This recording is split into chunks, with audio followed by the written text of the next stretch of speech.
안녕하세요. 오늘의 데일리 뉴스레터에 오신 것을 환영합니다.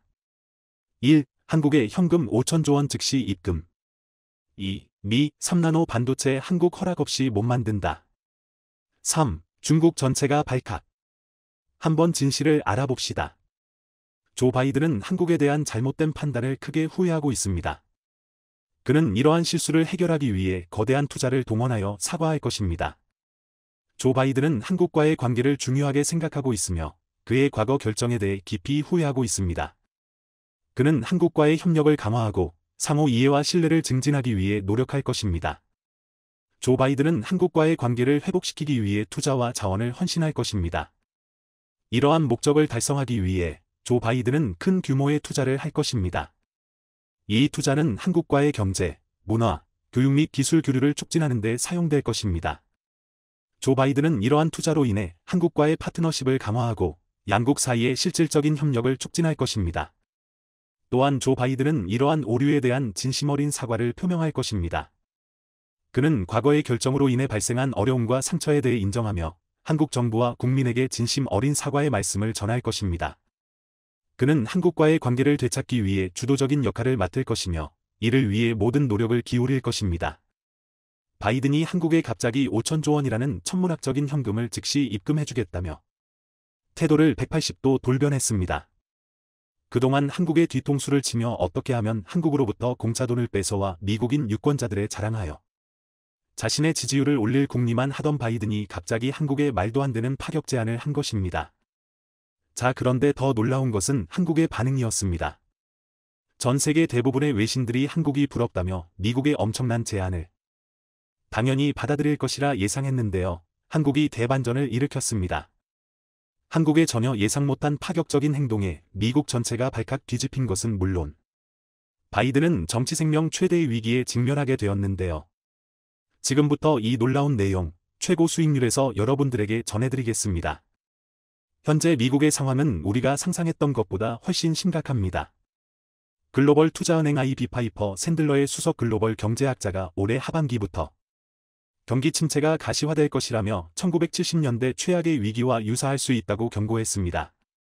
31년지 시간 낸시 라자르 파이퍼 샌들러 수석 글로벌 경제학자는 폭스 비즈니스 방송 마리아와의 아침에 출연해 연방준비제도 패드 연준의 금리 인상으로 인한 시차 효과에 따라 올해 하반기에 경기 침체의 영향을 완전히 느낄 수 있을 것이라고 내다봤습니다.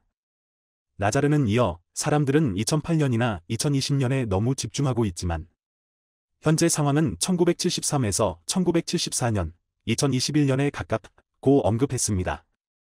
라자르는 매우 울퉁불퉁한 롤러코스터지만 방향은 아래로 향하고 있다고 경고했습니다. 경제전문지 포어처는 주식 투자자들이 미국 증시에 다가올 큰 충격에 대비해야 한다는 목소리가 JP모건 및 골드만삭스 연구원으로부터 나오고 있다고 보도했습니다. JP모건은 보고서를 내고 미국 증시가 겪어야만 했던 올해의 리스크가 아직도 끝나지 않았다며 주식시장 전망의 불안감이 커지고 있다고 바라봤습니다. 자, 그런데 이건 시작에 불과합니다. 할리우드 배우들이 영화 촬영장 대신 거리로 몰려나왔습니다. 14일 현지 시간 자정부터 파업에 들어간 미국 배우 방송인 노동조합 SHEFTRA 이하 배우조합은 이날 오전 10시 현지 시간 대기업 스튜디오 사무실과 방송사가 밀집한 로스앤젤레스라와 뉴욕 거리에서 피켓을 들고 시위를 벌이기 시작했습니다. 지난 한 달여간 넷플릭스, 디즈니, 디스커버리 워너 등 대기업 스튜디오를 대표하는 영화 TV 제작자 연맹 AMPTP과 새 계약 내용을 놓고 줄다리기를 벌인 끝에 협상이 결렬되자 전날 파업을 선언하고 거리로 나온 것입니다. 배우조합의 파업은 1960년 이후 43년 만으로 프렌드레셔 작가조합 회장은 이번 파업과 협상은 모두에게 영향을 미칠 것이라며 탐욕스러운 과대망상증 환자들에게서 이 상황의 지배권을 가져오지 못하면 우리 모두 생계를 잃을 위기에 놓일 것이라고 강조했습니다. 미국 엔터업계에 종사하는 수천만 명의 시민들은 물론 전 세계 엔터업계가 초비상 사태로 난리가 났습니다. 미국의 위기는 이것이 끝이 아니었습니다. 조 바이든 미국 대통령이 최근 미국 예비군 3,000명을 동원해 유럽에서 작전에 투입할 수 있도록 하는 행정명령을 승인했다는 충격적인 소식이 전해졌습니다. 바이든 대통령은 이날 성명을 통해 미국 유럽사령부의 책임 지역 안팎에서 대서양 작전의 효과적 수행을 위해 현역 군인을 늘릴 필요가 있다고 결정했다고 밝혔습니다. 이번 행정명령으로 동원된 예비군은 현역과 같은 수준의 급여와 지원을 받게 되며 유럽에 배치되는 예비군의 가족과 부양가족에게도 지원이 제공됩니다. 이 같은 결정은 우크라이나와 전쟁 중인 러시아를 억제하기 위한 것이며 동시에 유럽에 주둔한 미군 병력이 큰 타격을 입고 있다는 징후라고 WP는 분석했습니다.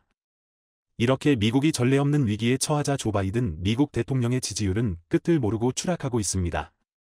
지난해까지만 해도 57%에 육박했던 바이든의 지지율은 40%까지 추락했고 바이든을 쫓아내야 한다는 미국인들의 비율이 무려 54%에 육박하고 있습니다. 자, 그런데 바이든이 이렇게 자신의 지지율이 떨어질 때마다 한국을 희생양으로 삼았는데요.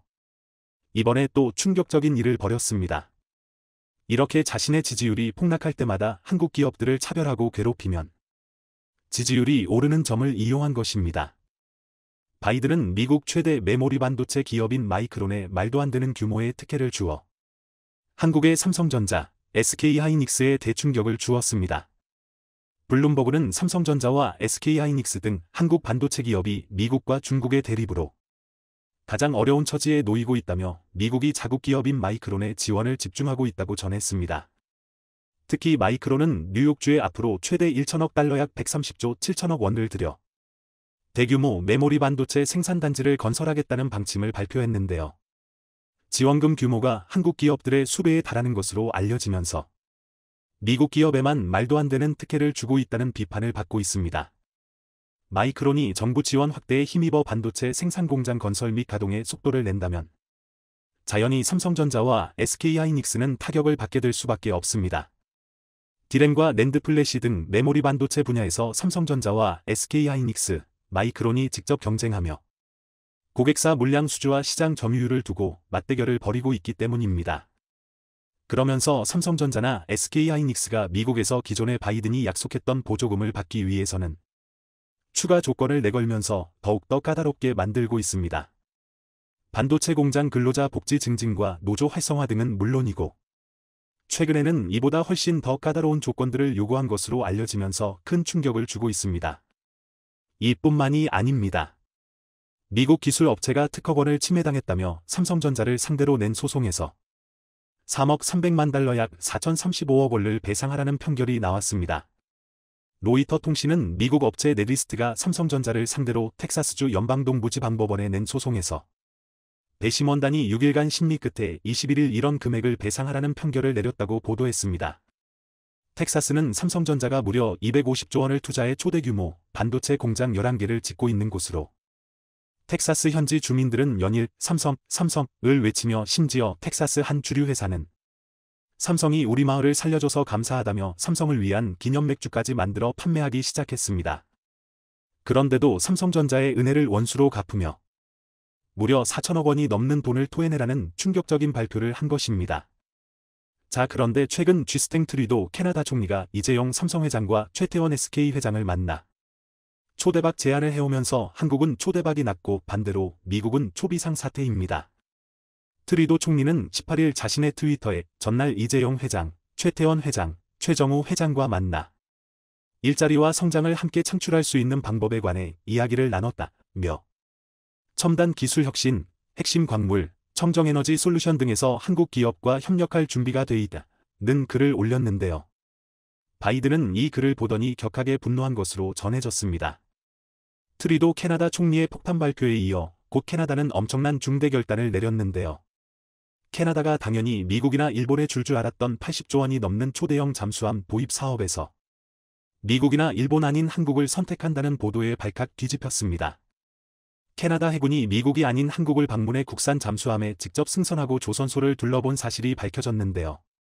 5월 방한해 조선소 현장을 찾은 데 이어 다시 국내 잠수함 현황과 건조시설을 다시 둘러보는 것으로 한 번도 아닌 두 번이나 방문했다는 것은 이미 사실상 캐나다가 한국으로 확정했다는 것이 전문가들의 공동된 의견입니다. 캐나다가 미국까지 버리고 한국을 선택하게 만든 것은 바로 이 도산 한창호급 잠수함을 개량한 DSM이 3000이었습니다. 이 잠수함은 리튬 배터리를 탑재해 잠항 시간을 늘리고 수직 발사관도 있어 잠수함 발사탄도 미사일 SLBM도 운용 가능한 것으로 알려지면서 캐나다 해군을 깜짝 놀래켰습니다. 특히 선내에 많은 기능이 자동화돼 있어 잠수함 승조원이 부족한 캐나다 해군에 적합하다는 평가를 받고 있습니다. 이뿐만이 아닙니다. 캐나다는 미국 대신 캐나다가 전기차 거점이 될 것이라며 중국과 일본 기업들은 제쳐두고 한국에만 파격 제안을 하면 러브콜을 보내온 것으로 알려졌습니다. 캐나다는 미국 대신 캐나다가 북미 전기차 배터리 산업의 새로운 거점이 되겠다며 한국을 최적의 파트너로 정했다고 현지 언론들이 일제히 보도했습니다. 중국 일본보다 밸류체인 전반에 걸쳐 우수한 기술력과 양산 능력을 지닌 한국이 적합하다고 판단한 것으로 알려졌는데요. 연방정부는 범미국 대신 캐나다가 북미 전기차 배터리 산업의 새로운 거점이 되겠다며 한국을 최적의 파트너로 정했다고 현지 언론들이 일제히 보도했습니다. 중국 일본보다 밸류체인 전반에 걸쳐 우수한 기술력과 양산 능력을 지닌 한국이 적합하다고 판단한 것으로 알려졌는데요. 연방정부는 법안 발의에 앞서 리튬 등 배터리 핵심 광물 투자를 단행한 3개 중국 기업에 투자 철회를 명령하는 동시에 한국 기업들만 캐나다에서 특혜를 받을 수 있다는 파격적인 발표를 했습니다. 한국은 LG에너지솔루션, 삼성 SDI, SK온 등 세계 배터리 회사가 폭넓은 공급망을 자랑하고 포스코 퓨처 메코프로 등 핵심 소재 기업도 다수 포진했고 이들의 기술력은 단연 독보적인 세계 1위라고 평가했습니다. 최근에는 LG에너지솔루션 캐나다 합작법인에 무려 15조 원이라는 천문학적인 보조금을 지급하겠다고 발표하는 한편 캐나다 총리는 한국이 G7에 포함되어야 마땅하다며 가장 적극적으로 어필하고 있는 것으로 전해졌습니다. TSMC가 고개를 숙였습니다. 삼성을 따라잡기 위에 부랴부랴 뛰어든 3나노 공정이 사실상 실패했다고 인정한 것인데요. TSMC의 성장 동력이 한풀 꺾인 가운데 삼성이 완전한 시장 탈환을 위해 반격을 시작했습니다. 국제 제재를 역이용하고 소부장을 국산화하며 중국과 대만의 몸쪽 깊숙이 들어가는 묵직한 훅을 계속해서 날리고 있죠. 완전히 물살을 탄 삼성은 이제 심지어 세계 1위 독점 기업의 아성까지 깨뜨리고 있는데요. 급변하는 반도체 시장의 근황, 함께 알아보겠습니다. 얼마 전 대만의 TSMC는 신랄한 비판을 받고 굴욕을 감수해야만 했습니다. 삼성의 뒤를 따라 만든 3나노 공정 반도체가 사실상 별 효용이 없는 무늬만 3나노였음이 밝혀졌기 때문입니다. 반도체 전문 매체 위키칩은 TSMC가 국제전자소자학회 IEDM 2022분에서 발표한 내용을 인용해서 3나노 기반 SRAM은 이전 제품 대비 공정 미세화의 진전이 없고 보도했습니다. TSMC의 3나노 1세대 N3 공정에서 생산된 SRAM은 반도체 셀 면적이 5나노 기반 칩 대비 불과 5%밖에 차이가 나지 않았습니다. 3나노 2세대 N3 이 제품과 비교하면 아예 면적이 동일하죠. 위키칩은 255mm의 다이 크기에서 SRAM이 17.6% 면적을 차지하는 칩을 3나노와 5나노로 각각 제작했을 때를 가정해서 SRAM의 비중을 비교했습니다. 3나노 공정을 적용하면 다이 크기는 44mm, 이로 SRAM은 거의 30%를 차지했습니다. 5나노로 만들었을 때 SRAM의 비중은 22.5%로 3나노로 만들었을 때가 오히려 더 높은데요. 결국 SRAM의 면적을 줄이고 비용을 절약하는 데에 TSMC의 3나노가 유리하지 않다는 게 위키칩의 결론입니다. TSMC도 이 문제점을 파악하고 SRAM의 면적을 획기적으로 줄일 수 있는 진보된 N3S 공정을 개발하고는 있습니다. 다만 N3S 칩은 2024년에야 생산될 전망이라서 당분간 TSMC의 3나노 공정은 5나노 대비 경쟁력이 없을 것으로 보입니다. 가뜩이나 TSMC는 수율 문제로 3나노 공정 양산에 어려움을 겪고 있었습니다. 당초 9월에 생산을 시작할 계획이었지만 수율 개선을 위해 4분기 말로 미뤄졌었죠. 여기에 엎친 데 덮친 격으로 미세화 논란까지 겹치며 TSMC의 악재가 되고 있습니다. TSMC가 경쟁력을 잃는 사이 삼성은 이미 세계 최초로 3나노 공정 양산에 성공하고 여러 고객사로부터 러브콜을 받고 있습니다. 벌써 엔비디아와 퀄컴, IBM, 바이두 등을 3나노 고객으로 확보했죠. 지난달 싱가포르에서 기관 투자자를 대상으로 열린 인베스터스 포럼 2022분에서는 파운드리 고객 수를 2027년까지 5.5배 이상 늘리겠다는 자신감을 내비쳤습니다. 이런 자신감의 배경은 비단 대만 TSMC의 실패뿐만이 아닙니다. 중국 반도체 역시 상당히 혹독한 겨울을 보내고 있기 때문입니다. 미국의 공격적인 제재가 효과를 보고 있는 것인데요. 중국 세관 해관총서에 따르면 중국은 지난달 13억 705만 달러, 한화 약 1조 6,700억 원어치의 반도체 장비를 사들였습니다. 이는 작년 11월보다 무려 36.5% 줄어든 것으로 2020년 5월 이후 최저치입니다. 미국의 강도 높은 제재 정책으로 14나노 이상의 시스템 반도체, 18나노 이상급의 D램, 128단 이상 낸드 플래시의 생산에 필요한 반도체 장비를 중국에 수출하려면 이제 미국 정부의 허가를 받아야 합니다. 이와 함께 특정 사양 이상의 반도체 수출도 제한했죠. 이에 따라 미국산 반도체 장비의 11월 중국 수출은 전년 동기 대비 절반 수준인 3억 4,900만 달러에 그쳤습니다.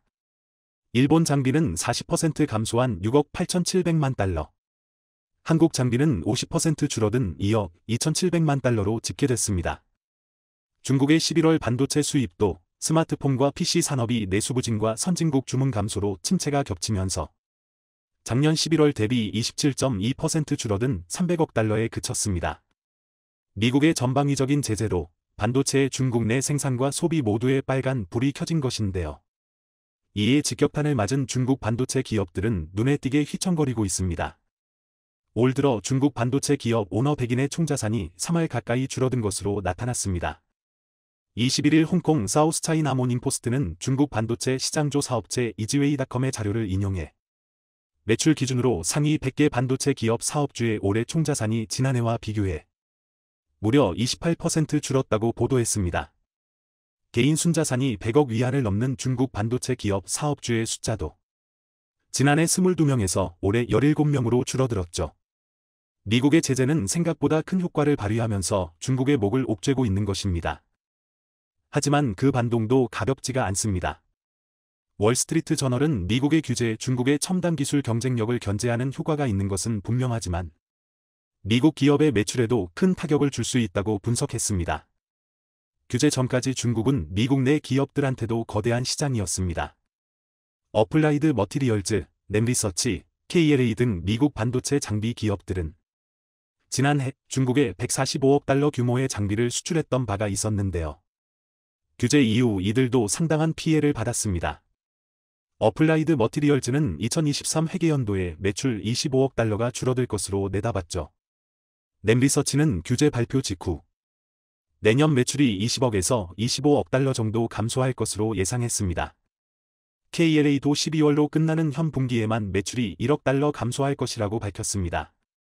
비단 미국 기업뿐만이 아닙니다. 미국은 일본과 네덜란드 등 주요 장비업체 보유국들한테도 규제 동참을 요구했고 이는 뻔히 보이는 역풍을 함께 입을 것을 우려하며 미국의 요구에 반발했습니다. 결국에는 뜻을 굽히고 미국의 방침에 일정 수준 보조를 맞춰주기로 했지만 발갑지는 않은 상황이라 각자 다른 꿈을 꾸고 있는 상황이죠. 한국 역시 미국과 중국의 사이에서 발을 걸치고 있었던 만큼 적지 않은 피해가 예상되었는데요. 한국의 경우는 각 기업들의 과감한 도전으로 악재를 기회로 이용하는 기막힌 행보를 보이고 있어 전 세계 반도체 업계가 위기감마저 느끼고 있습니다.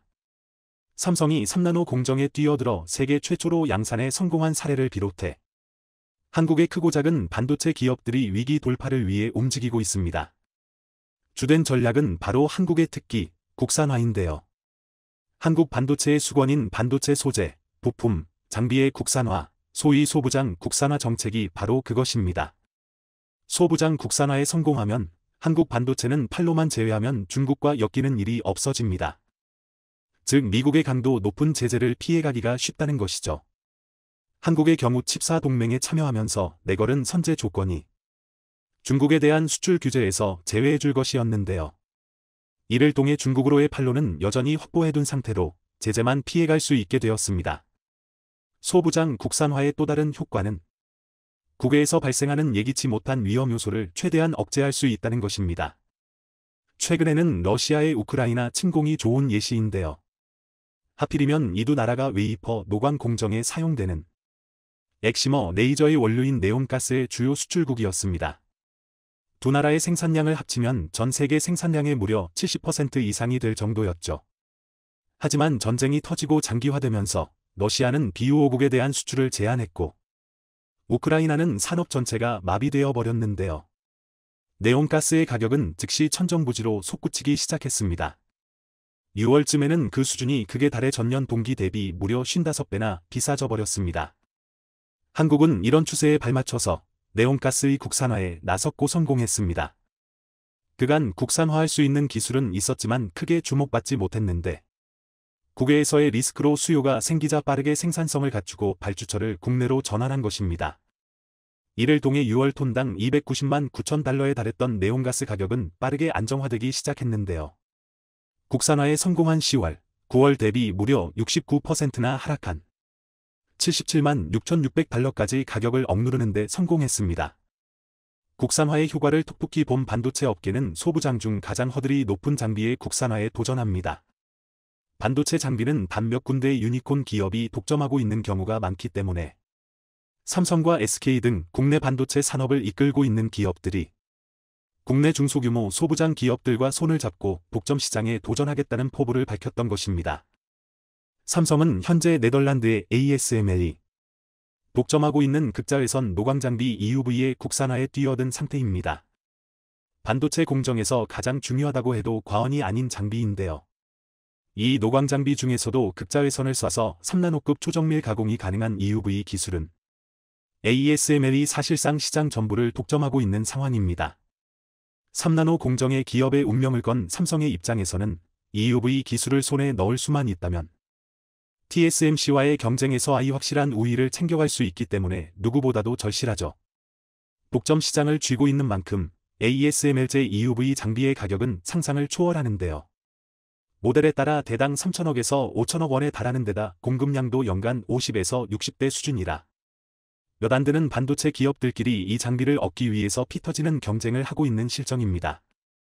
만약 EUV 장비를 국산화하는 데 성공한다면 장비 수출 가능성을 차치하더라도 엄청난 비용을 아낄 수 있게 됩니다.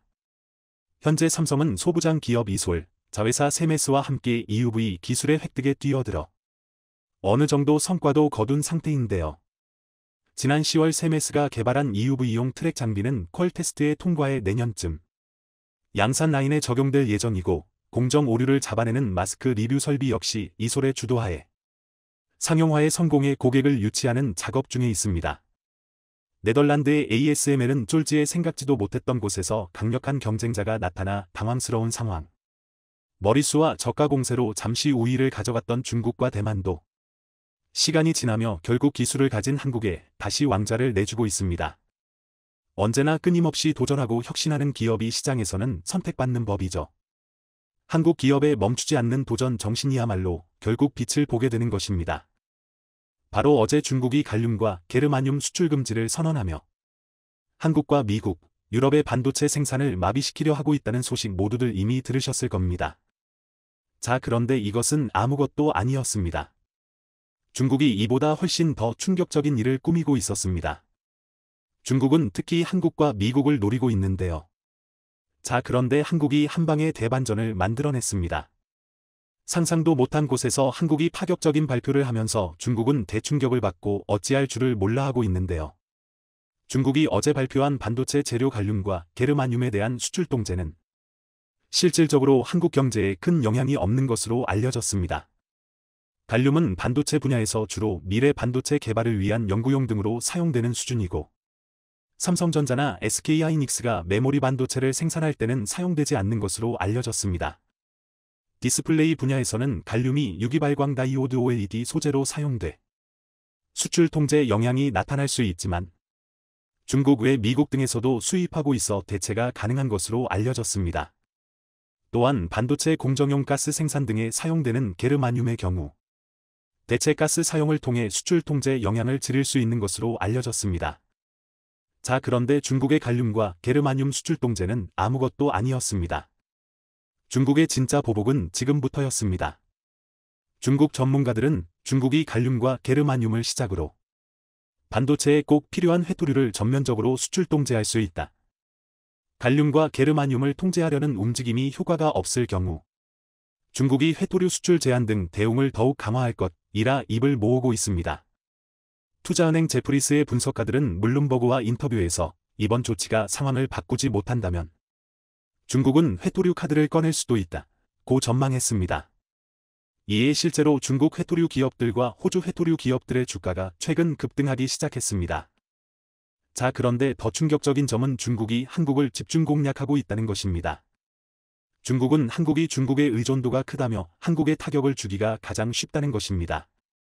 11일 사우스차이나 모닝포스트 SCMP에 따르면 스이농 베이징 인민대학 국제관계학과 교수는 한국은 중국에 대한 경제적 의존도가 높기 때문에 더 쉬운 타깃이 되었을 것이라며 중국은 관용에 있어 나라마다 대응 강도에 상당한 차이가 있다고 지적했습니다.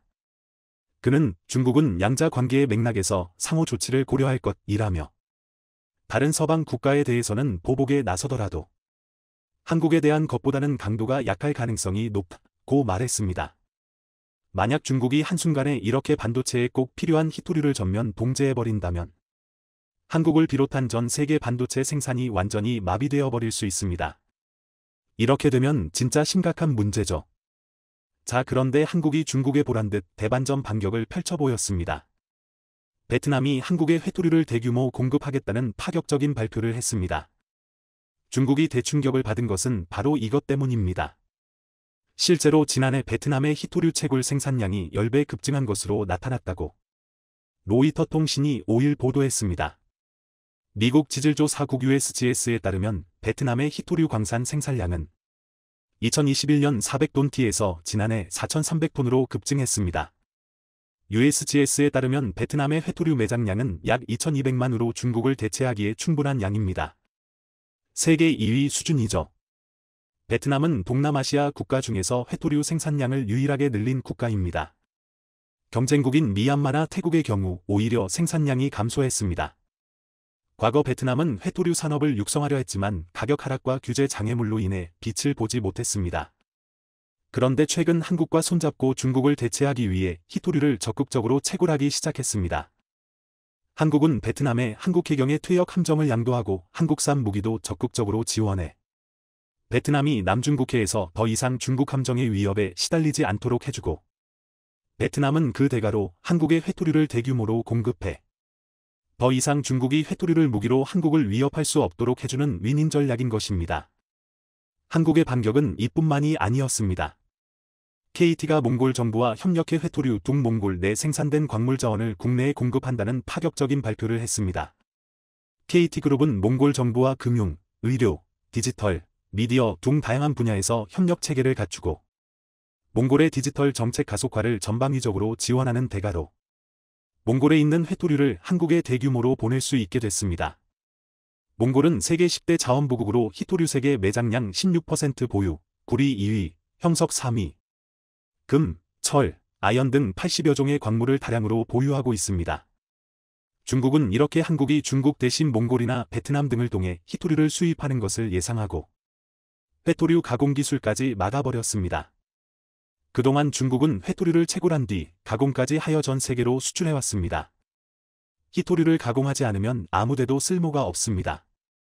게다가 최근까지는 중국이 이렇게 가공한 뒤 수출해주고 있어서 회토류 가공 기술에 적극적으로 막대한 돈을 쏟아본 나라가 없었습니다. 따라서 중국은 한국이나 미국이 다른 나라로부터 히토류를 수입할지라도 가공할 수 없어 결국에는 중국의 도움이 필요할 것이라 판단한 것입니다. 자, 그런데 한국이 대반전을 만들어냈습니다. 국내 기업 KSM메탈스는 영구자석 원료 네오디뮴을 친환경적으로 재련할 수 있는 원천 기술을 보유하며 지금껏 누구도 하지 못했던 히토류 분야 자체 공급망을 형성했습니다. 충남대 스타트업 지론텍 KSM메탈스의 전신이 가진 기술의 가능성을 꿰뚫어보고 이 회사를 인수하기로 결정한 사람이 바로 이안 겐들 65 호주 ASM 회장입니다. 호주 증시 상장 회사인 ASM은 매장량 1,890만 톤 규모의 히토류 소금속 광산을 보유한 종합 광물 기업. 겐들 회장은 5일 한국일보 인터뷰에서 한국 대기업들도 회토류 공급망 구축에 비상한 관심을 보이고 있다고 말했습니다. 그는 회토류 공급 파트너로 한국을 택한 이유가 기술 친환경 재련 때문이냐는 질문에 확실히 그렇다 데퍼니트리 YES 고 힘주어 말했습니다. 총남대 연구진이 국제학술지 사이언티픽 리포트에 실은 신기술 논문 하나가 호주 거대 광산기업의 대규모 투자를 이끌어낸 것입니다. 겐들 회장은 올해만 한국을 4차례 방문했을 정도로 국내 히토류 금속 제조 공정에 관심을 쏟고 있습니다. 네, 그렇습니다. 호주 거대 광산기업이 호주에서 채굴한 막대한 규모의 히토류를 한국으로 보내 한국에 있는 공장에서 가공한 뒤 한국 기업들에 안정적으로 공급하겠다는 것입니다. 중국은 대충격을 받을 수밖에 없습니다. 더 이상 한국에는 회토류를 무기로 공격할 수 없게 됐기 때문입니다. 자, 그런데 더 놀라운 일도 벌어졌습니다. 한국은 심지어 회토류를 대체할 수 있는 물질까지 개발하는 데 성공하며 앞으로는 회토류가 필요 없어질 수 있음을 전 세계에 알리며 중국을 크나큰 충격에 빠뜨렸습니다. 열과 전기가 잘 통해 산업계의 금으로 불리는 희귀 광물인 히토류. 영구자석 형태로 전기차 모터와 풍력발전 터빈 등에 두루 사용됩니다. 그러나 매장량이 적고 비싼 데다 생산의 대부분을 차지하는 중국이 수출을 줄이면서 자원 분쟁을 낳고 있습니다. 이 회토류를 대체하는 소재를 개발했다는 국내 연구진의 파격 발표가 나왔습니다. 울산대 홍순철 교수팀이 철과 니켈, 질소의 화합물이 히토류보다 값은 싸면서 효율이 높은 자석을 만들 수 있다는 사실을 밝혀냈습니다. 홍순철 울산대 물리학과 교수는 철, 니켈, 질소를 섞어보니까 성능도 괜찮고 높은 온도까지 영구자석 특성을 유지할 수 있겠더라는 사실을 저희들이 발견한 것입니다. 실험 결과 회토류 영구자석은 580도 정도에서 자석의 성능이 떨어졌지만 새 모델은 720도까지 성능이 유지됐습니다. 이 사실이 공개되자마자 이 연구 결과는 재료금속 공학 분야 세계 최고의 학술지인 악타 머티리얼리아에 게재됐습니다. 테슬라가 최근 회토류를 쓰지 않고 전기차를 만들겠다라고 폭탄 발표한 것도 한국과 손잡았기 때문에 가능할 것이라 전문가들은 입을 모았습니다. 지난 3월 열린 테슬라 투자자 행사에서 나온 소식이 완성차 업체들을 비롯한 산업계에 파장을 일으키고 있습니다. 이 행사에서 테슬라 파워트레인 사업부 임원 콜린 캠벨은 공급망 문제와 회토류 자석 생산 과정에서 발생하는 오염 때문에 모터에서 회토류 자석을 제거할 것이라고 했습니다. 캠벨은 히토류 123으로 표시된 3가지 물질이 등장하는 슬라이드를 2장 공개했습니다. 첫 번째 슬라이드에는 테슬라 모터에 사용되는 히토류의 양이 각각 500g-10g, 10g으로 표시돼 있었습니다. 반면 다음 슬라이드에는 새 회토류가 모두 0g으로 적혀 있었습니다. 회토류 1이 바로 모터에 사용되는 영구 자석의 핵심인 히토류 금속 네오디뮴입니다. 하지만 이 발표에는 이상한 점이 하나 있습니다. 테슬라가 새로운 자석을 개발했을 가능성이 없다는 겁니다.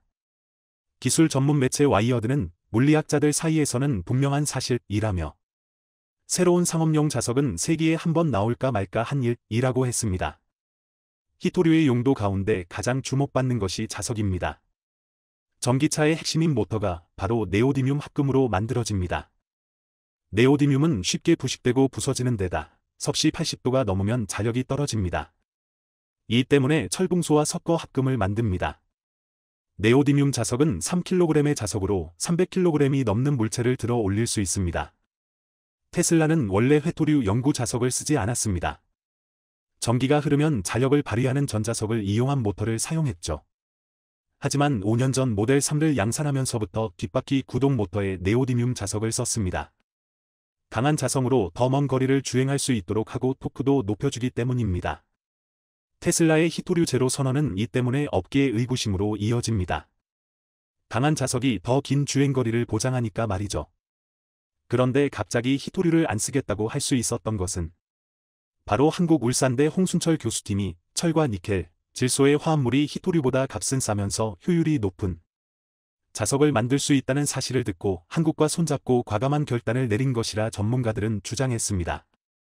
영상이 도움이 되셨다면 구독과 좋아요 부탁드리며 오늘도 감사합니다. 최고로 멋진 하루 보내시길 바랄게요.